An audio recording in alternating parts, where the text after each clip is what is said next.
വിയ്യൂർ ജയിലിന് സമീപത്ത് നിന്ന് രക്ഷപ്പെട്ട കുപ്രസിദ്ധ കുറ്റവാളി ബാലമുരുകൻ പിടിയിൽ. തെങ്കാശിയിൽ വാഹന പരിശോധനയ്ക്കിടെയാണ് ബാലമുരുകൻ പിടിയിലായത്. അഹമ്മദ് മുസ്തഫ ചേരുകയാണ് വിവരങ്ങളുമായി.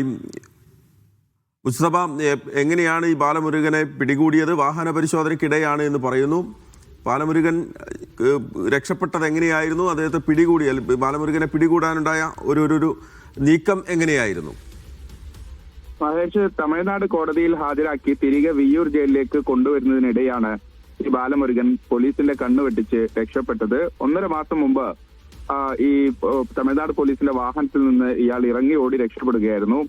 നിരവധി കൊലപാതകങ്ങൾ, അതോടൊപ്പം തന്നെ മോഷണമടക്കം വലിയ കേസുകൾ പ്രതിയാണ് ബാലമുരുകൻ എന്ന് അന്ന് തന്നെ പോലീസിനോട് കേരള പോലീസ് തമിഴ്നാട് പോലീസിനോട് പറയുകയും ചെയ്തിരുന്നു. പക്ഷേ തമിഴ്നാട് പോലീസ് കസ്റ്റഡിയിലെടുത്ത ബാലമുരുകനെ കോടതിയിൽ ഹാജരാക്കിയ ശേഷം തിരികെ കേരളത്തിലേക്ക് വിയ്യൂർ ജയിലിലേക്ക് കൊണ്ടുവരുന്ന സമയത്താണ് ഇയാൾ ഇറങ്ങി ഓടി രക്ഷപ്പെട്ടത്. പോലീസ് അന്ന് കൈകാര്യം ചെയ്ത് വളരെ ലാഘവത്തോടെയാണ് എന്നതുൾപ്പെടെയുള്ള ആക്ഷേപങ്ങൾ ഉണ്ടായിരുന്നു. ഇപ്പോഴെന്തായാലും ഒരു വാഹന പരിശോധനയ്ക്കിടെ ഇയാൾ വീണ്ടും തമിഴ്നാട് പോലീസിന്റെ കസ്റ്റഡിയിലാവുകയായിരുന്നു.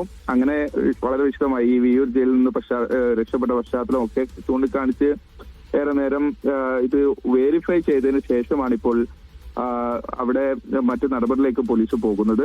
അവിടുത്തെ നടപടിക്രമങ്ങൾ പൂർത്തിയാക്കിയ ശേഷം തിരികെ വിയ്യൂരിലേക്ക് കൊണ്ടുവരാനാണ് ഇപ്പോൾ ആലോചിക്കുന്നത്. ആദ്യം അവിടുത്തെ കോടതിയിൽ ഹാജരാക്കി മറ്റു നടപടിക്രമങ്ങൾ പൂർത്തിയാക്കേണ്ടതുണ്ട്. അതിനുശേഷമാണ് വിയ്യൂർ ജയിലിലേക്ക് ബാലമുരുകനെ കൈമാറുക.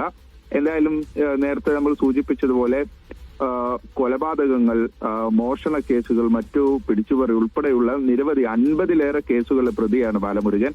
കുപ്രസിദ്ധ കുറ്റവാളി എന്നുള്ള നിലയ്ക്ക് തമിഴ്നാട്ടിലും കേരളത്തിലും അടക്കം നിരവധി കേസുകളുണ്ട്, ശിക്ഷിക്കപ്പെട്ട നിരവധി കേസുകളുണ്ട്. അതിനിടയിലാണ് ഒരു കേസിന്റെ ആവശ്യവുമായി ബന്ധപ്പെട്ട് തമിഴ്നാട് പോലീസ് ഇയാളെ തെങ്കാശിയിൽ കൊണ്ടുപോയി തിരികെ കൊണ്ടുവരുന്നതിനിടെ വാഹനത്തിൽ നിന്ന് ഇയാൾ ഇറങ്ങി ഓടുകയും പിന്നീട് രക്ഷപ്പെടുകയും ഏറെ ഒരു 1.5 മാസമായി അയാൾക്ക് വേണ്ടിയുള്ള തെരച്ചിലായിരുന്നു. തമിഴ്നാട് പോലീസും കേരള പോലീസും സംയോജിതമായ തെരച്ചിൽ നടത്തുന്നുണ്ട്. ഒറ്റയ്ക്കും വെവ്വേറെ കൂട്ടായും ഒക്കെയുള്ള വിവരങ്ങൾ പങ്കുവെക്കുന്നുണ്ട്.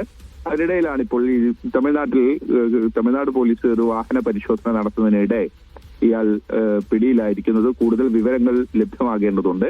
പക്ഷേ പ്രാഥമികമായി ഇപ്പോൾ നമുക്ക് ലഭ്യമാകുന്ന വിവരം അനുസരിച്ച് അവിടുത്തെ വാഹന പരിശോധനയ്ക്കിടയിൽ പിടിയിലായി. ഇനി കോടതിയിൽ ഹാജരാക്കി അവിടുത്തെ മറ്റു നടപടിക്രമങ്ങൾ പൂർത്തിയാക്കി വിയ്യൂരിലേക്ക് കൊണ്ടുവരുമെന്നാണ്. മഹേഷ്.